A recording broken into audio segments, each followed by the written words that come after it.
one of the pretty good things that's happened to Sydney during COVID is that I think suburbs all across the city have realised that people quite like cycling, and they've started to install some cycling infrastructure. My concern with it is that a lot of it is not really good. So I actually want to go for a short ride past some of the new infrastructure that's been installed in Summerhill, or around between Summerhill and Petersham.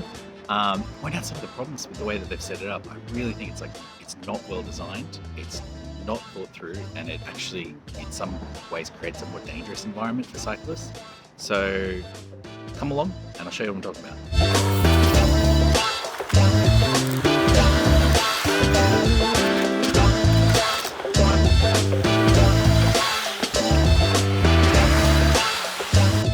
So I didn't have to go very far from home to find the first bit. This is just outside Petersham Station, and there's a new apartment building going up on one side, and across the road they've got a separated cycleway, which is great. We don't see enough of them. Most of the cycle infrastructure in the inner west is just painted, but the problem with this bit of infrastructure is that, well, it's about 40 metres long, and then on either end the cyclist just gets dumped out onto the roadway. So I think one big problem that we have with the infrastructure that exists is none of it's connected, and cyclists feel safe while they're on the infrastructure, but if it only lasts for 40 metres and then you get dumped out onto the road, it can be a little bit scary. People aren't going to use it.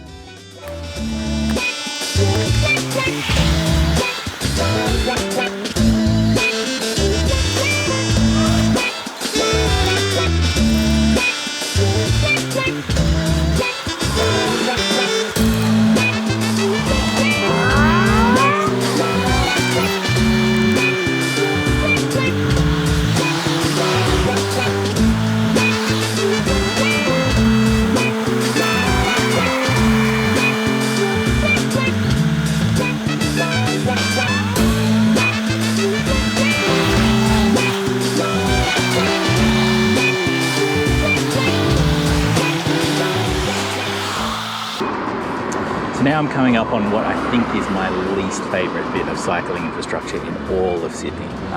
It's a road that's meant to link a particularly dangerous section between Lewisham Station and Summerhill. And I don't know who's put it together, but every step of the way, it's totally cooked. So you come down this hill and there's not really much marking. There's like a little bit of blue over here. It's meant to tell you that you can enter up here and it's a shared path. It's legal, but it doesn't seem like it's a very good indication for cyclists or pedestrians that this is suddenly a shared path. And then even more crazy things happen once you start using the path. So I'm going to show you here. Once you get to this first section, the path dips down, and it's kind of hard to see here, but the curb creates like a risk on both sides for the cyclist and makes an unnecessary path where it doesn't need to be sharp like that.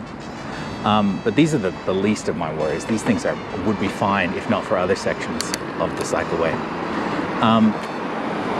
As you're cruising along it, you get to this point here where there's no markings about right-of-way for either cars or cyclists. So as you're coming here, I don't really know if I have right-of-way over the drivers. There's a line on the pavement that kind of indicates to cars that, hey, there might be a cyclist about to cross you, but it doesn't tell them whether they have right-of-way or whether they're meant to stop. So this is like a massive danger zone crossing where the cycleway is brought up a level to the pedestrian level, I guess. And it just seemed like a really confusing section. Okay, here's one of my least favorite sections of this little cycleway. You have here, for some reason, it narrows in from the road.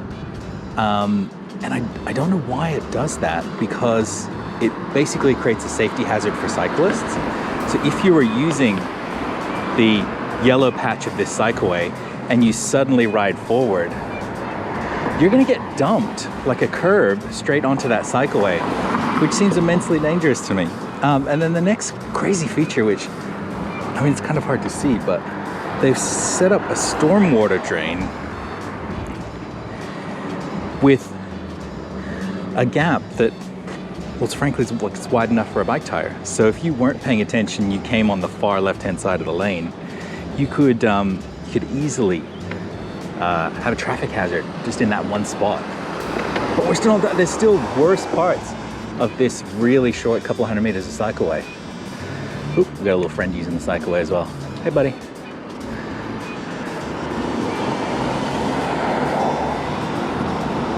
So when you get to this section of the cycleway, what baffles me is that it's got a natural, obvious orientation to go straight ahead through to Summer Hill, but the curbs aren't set up that way. So you see the curbs ahead of you are designed to push you across the road and into traffic, and that's a reasonable enough design. If you wanted to go straight ahead, there's no indication of how you do it, but you would go up and left,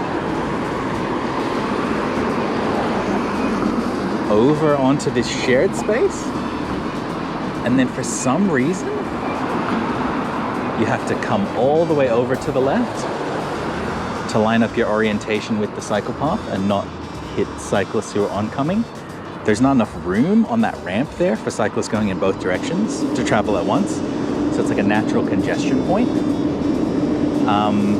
and it doesn't need to be there. I mean, they could have made this path flow straight through and created an opportunity for cyclists to turn off in another direction at an intersection. So it just seems like a really poor design choice from whoever put this together. The final thing that really frustrates me about this path is that as you get to the end of it, the Summer Hill end, the green disappears. There's a little blue line to tell me, hey, I'm on a shared path.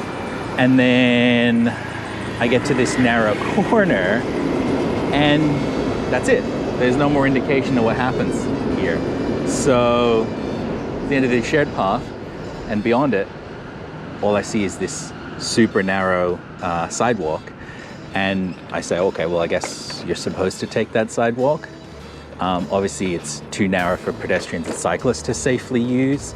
And you don't know what you're supposed to do to get off it. So it really feels like a half-completed piece of infrastructure that would make new cyclists particularly frustrated about where they're expected to go and how they're expected to use it. I guess at this point you jump back onto the road, which is what cyclists would have used before. And frankly, as I'm coming down that hill now, I tend to be avoiding that bit of road just because the cycleway doesn't feel much safer than the road surface. So I really think as infrastructure like this goes up across Sydney, it's doing a disservice to new riders, and it's pushing the expectation that riders should be using these unsafe bits of infrastructure when really we could do better.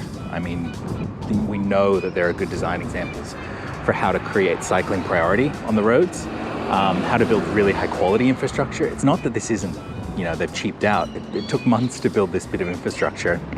I can't imagine how expensive it was, and yet it's still a really inferior piece of cycling infrastructure compared to countries that are a little bit more practiced in doing that, and even compared to the city of Sydney.